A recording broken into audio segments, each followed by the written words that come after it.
Do you know the story of rotten oranges? When one of the oranges in the sack starts to rot, the others around it get infected. The same deviations occurs when one evil person influences those around her. The one who just threw a rotten orange at me is screaming, "You're a pest!"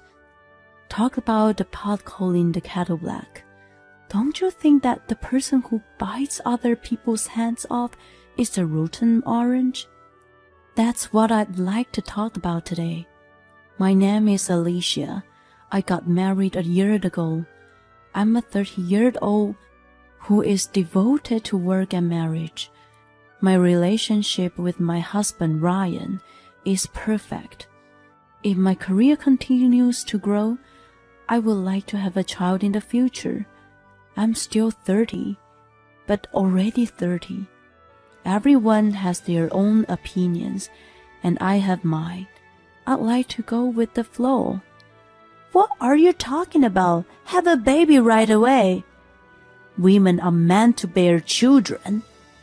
My mother-in-law, Carrie, says such insensitive things. Mom, please don't interfere in our marriage. We talk about these things together. Ryan is quick to defend me. Oh no, you're completely wrapped around her little finger. That's what I was against you married an older woman. She tricks and manipulates you. She sat with a distorted face as if she was biting down on the bitterness. Since you came, my family has been a mess. We were at peace, but because of you, my son has gone crazy. You have ruined my life too. Once her blood rushes to her head, she heats up and loses control. I wish there was a switch to shut her down like a robot. Unfortunately, humans don't have such a thing. If only my father-in-law were here to calm her down. Unfortunately, he's out golfing with his co-workers today. Ryan and I can't handle her well. So, in times like this, enough! Hon, let's go home. Ryan prompts me to leave. Her temper tantrums amaze me every time. I'm sorry, Hon, about my mother. Don't worry, it's nothing new. We've been married for a year, and I'm used to it. She and I have been at odds with each other since the beginning of our marriage. Or rather, she's been more hostile to me from the beginning. The first time I met her was when Ryan brought me to his parents' house. She was sitting next to my father-in-law, Ben, with a sulky face. This is Alicia. We met at work. Ryan introduced me, and I leaned forward to give a kiss on their cheeks. In contrast to Ben, who was cheerful, Carrie had an irritated look on her face and said, "Does she work to scavenge men?" It was the first time someone I just met blatantly showed malicious intentions toward me. I was in total shock and had no idea what I was being taught. Mom, how rude. Ryan tried to argue on my behalf, but she was having none of it. It's just not right for a mature woman to marry a man 4 years younger. It was true that I was older, but was it that strange to have an older wife in our society these days? And to tell me that straight in my face was quite rude. That was the first time I realized that my mother-in-law was insane. I was the one who approached her. It was TMI on Ryan's part, but I felt happy and embarrassed. There was an air of awkwardness among us. I glanced at him and saw that he was blushing. Well, Alicia, thank you for taking care of my son. I hear that you are at a manager level and are giving him guidance at work. I'll be counting on you to keep taking good care of him." Ben tried to make me feel at ease, which made the situation neutral, but Carrie's sulking continued. I grew uneasy about marrying Ryan. Even thought Ben was nice. I couldn't understand why he didn't scold his wife for being bodily nasty at his son's fiancée in the first place. It soon became clear, though. My mom may not look like that, but she's actually sickly. I was about to retort, "No way," but I swallowed and listened. She suffered from migraines and anemia and often needed to stay in bed. Ben had been trying not to rock the boat out of concern for her health instead of rebooking her. I see. It must be hard for him too. Yeah, but don't worry, I'm going to tell her off loud and clear. His reassurance made me decide to marry him. Carrie continued to bully me after we got married. Most of the time it was done over the phone, so that I could be half listening, and sometimes I'd put down my phone and let her rant. There was no harm to me. We didn't live together, so it was nothing to worry about. I thought so. But my head hurts. I have vertigo. Please come over quickly. She called Ryan once a week, usually on Saturday. Ben was often out on weekends for business trips or meetings. She was home alone most of the time. Whenever Ryan received such a call, he would go and check on her. Don't worry, I'll go alone. That will make her hate me even more. I'll go with you. At that time, I was still bound by a sense of obligation to get along with her. She was sick, and I should have shown her a little bit of care. I was thinking positively. Ryan was actually not in the mood to go, so he looked somewhat relieved to know that I was coming along. I was also hoping that she would take the opportunity to open up to me a little, however. What are you doing here? Get the hell out. When we arrived at her house, she slammed the door shut on me, and I was almost turned away. I thought to myself that she seemed perfectly well, but I kept my mouth shut. Ryan quickly intervened. Mom, you're going to get even worse if you get so excited. Calm down. Instead of listening to him, she became even more agitated. Be quiet. Why did you take her as your wife? I disapprove of it. Why did she hate me so much? What is it that you don't like about me? I asked her fearfully. I don't like your voice, your face, the fact that you're older than him, your ideals, your class, everything. I don't like you one bit. She denied my existence at once. Enough. How dare you say these things to her? We had plans today, but we came here instead. You think I care? I didn't ask you to bring her along. She turned away and went into her bedroom. Hon, let's just go home. But if she can move and talk that much, she must be fine. There's no need for us to be here. Ryan urged me to leave.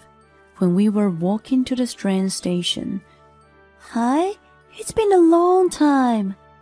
An elderly woman approached us. Oh, it's been a while, Alicia. This is my parents' neighbor. When he introduced me as his wife, she suddenly changed her expression. So, you're the wife? Yes, I am. She took a breath and then grimaced at me. You have to be nice to your mother-in-law. I don't care how much you don't like her. You can't talk badly about her health and ignore her. It's really heartless, don't you think? Ryan and I were both stunned, not understanding what she was talking about. If we took her words as they were, it was a false accusation. What do you mean? Who told you that? Carrie always tells me in tears that you are spiteful. I understand that you guys aren't close, but it's terrible to overdo it. It's definitely not her fault that you can't get pregnant, is it? It's your own problem. If you continue like this, you will be punished. I felt my blood boil all at once. I can't believe this. I could not say another word. Carrie had been telling the neighbors lies about me and was having fun with it. Ryan was furious too. Everything my mother told you is bullshit. Please don't believe it. He took my hand and we walked away. What did I ever do to her? Why did she make up those lies? I'm sorry. I'm ashamed to be her son. He seemed to be quite shocked at her deed and didn't say anything more than that. After that, Carrie and I ceased to interact. Ryan became the middleman for all correspondence and went to his parents' house alone. I have to at least show my face. If she's really ill, it wouldn't be so funny. He smiled sadly at me, and I had no choice but to see him off silently. Then came the holiday season. My parents had already passed away, and my sister was living alone at home. We decided to visit her after Christmas. The problem was my in-laws' house. 2 months had passed since my last visit. I still didn't want to see Carrie, but I didn't want to be estranged from Ben, who had always been nice to me. I was agonizing about what to do. Then Ryan suggested, My dad will be home on Christmas Day, so why don't we just show up for a bit? If he was home, Carrie might be calmer. Ryan said if she threw another tantrum, leave her to Ben and we could get out quickly, so I agreed with him. On Christmas Day, the unimaginable happened. Hey, Alicia. Merry Christmas, Ben. Are you alright? He looked somewhat paler than usual. Yes, I'm fine. You must be cold. Come on it. His voice lacked energy too. Ryan and I were puzzled as we entered the house. Carrie was lying down on the sofa in the living room, devouring navel oranges. Without even glancing at me, she irritatingly said, You're here again. I don't feel good at all. I sat down in the living room with a bitter smile on my face. Ben brought me a cup of tea. Thank you, Alicia, for always checking on Carrie. Oh no, it's only until a while ago. I haven't been able to come here lately. It's been hectic. I couldn't tell him the real reason, so I stammered a little. Oh, please, I'm still grateful. I'm sorry for the trouble she's caused you. Ben patted me on my shoulder. Carrie stared at him with evil eyes. You guys are so noisy. I can't even hear the TV. She got up from the sofa and shouted at us. Hey, why don't you show some gratitude too? They came all the way here for us, didn't they? I asked my son to come. I don't want to see this woman. She began to roughly peel an orange on the coffee table. Sorry, Alicia. I'm very sorry. Please don't apologize. It's all right. Ryan and I were a little taken aback by Ben's humble behavior. We remained there for a little while until Carrie suddenly lashed out. This orange is rotten. It's all your fault, Alicia. What in the world did it have to do with me? Ryan and Ben were perplexed by her odd behavior. Without the care, she continued. You are like a rotten orange. You are a bad influence on everyone around you. Even the neighbors are saying that you are a pest. My patience, which I had been enduring until then, finally snapped. That's because you've been spreading lies about me. Shut up! Who cares if it's true or not? I can't stand that you're in my life. It was like a toddler throwing a tantrum, and there was no logic in what she was saying. Don't be ridiculous. Why do you have to hate me so much? Shut up, you pest! With a scream, an orange sapphire flew toward me with a whoosh. I felt a crushing sensation on my face, and it fell to the floor with a dumb thought. A naveled orange, peeled.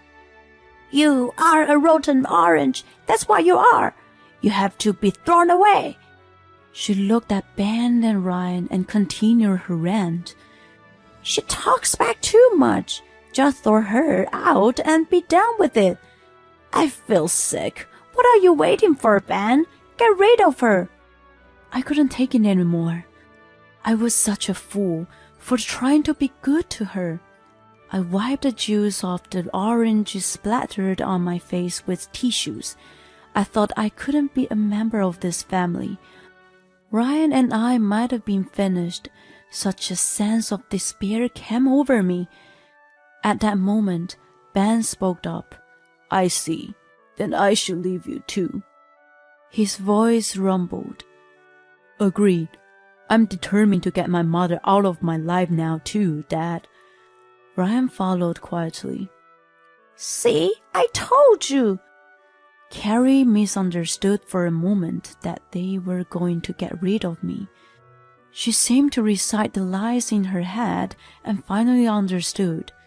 She expected that they are going to be on her side, but it turned out to be the exact opposite. What did you guys say? I say I'm going to get rid of you. You just said throwing away the rotten oranges, didn't you? Ben? Honey, am I a rotten orange? No, I'm a human being. She banged on the table, venting her frustration, but there was no one on her side anymore. I'm going to be blunt. You're the rotten orange in this room. In other words, you are a rotten human being. Had there been a time when Ryan insulted his mother? Sensing something was wrong, she panicked. What's wrong, Ryan? She's got you all worked up again? I wonder how much of a pest she is. She was asking for his agreement in a pleading voice. No, Mom. I am her husband. As a husband, I have a duty to protect her. You are no longer my mother for continue to abuse her. I'm cutting you off at all costs. How dare you say that? She glared at Ryan and tried to jump on him, but Ben grabbed her. Stop! You're making a fool of yourself. His normally calm face turned grim. She wasn't so sensible that she wouldn't have flinched at such a trivial thing. Well then, why don't you protect me? I'm your wife. My son and daughter-in-law turn on me like this. I wanted to reiterate that I'd never done anything wrong to her. Rather, I was the victim. But in her mind, our position was switched. I think I protect you enough. I watch over you so that you don't harm Alicia. Can you even see that? Behind his calm demeanor, there was a wave of inexpressible anger. He had been patient with her for years, decades even. He must have been overthrowing with the feelings that had built up over the years. What the hell? Are you making me the villain? It's her being a rotten orange that's so blame. Since she came, She suddenly collapsed. I was stunned, but Ben and Ryan didn't pay any attention to her. What are you going to do now, Dad? Divorce. I'm going to leave this house. She'll be on the street without it. What? Divorce? What do you mean you're leaving? The one who supposedly fainted got up with force and glared at us. It seemed I was the only one who was deceived by her acting. Oh, wow. You're quite all right. You can live on your own then. She grimaced at me as I commented sarcastically, but our positions were now reversed. I glared back at her more than twice as hard. She instantly looked frightened and became quiet. After that, Ben filed for divorce. Later, I found out that he had been fed up with her for a long time. Although he didn't think about divorce before, he kept a distance and did not argue with her. He even minimized the time he spent at home and devoted himself to his work. Because of this, she became a tyrant who sat and did whatever she wanted. Her tyranny had been directly only at him until I became her target. He felt a strong sense of crisis then. I found out on Christmas Eve that she had been spreading lies about you to the neighbors. I was disgusted to find out that she was such a horrible woman. That was why he looked pale and gloomy that day. The mystery was solved. When the divorce was on his mind, the rotten orange incident happened.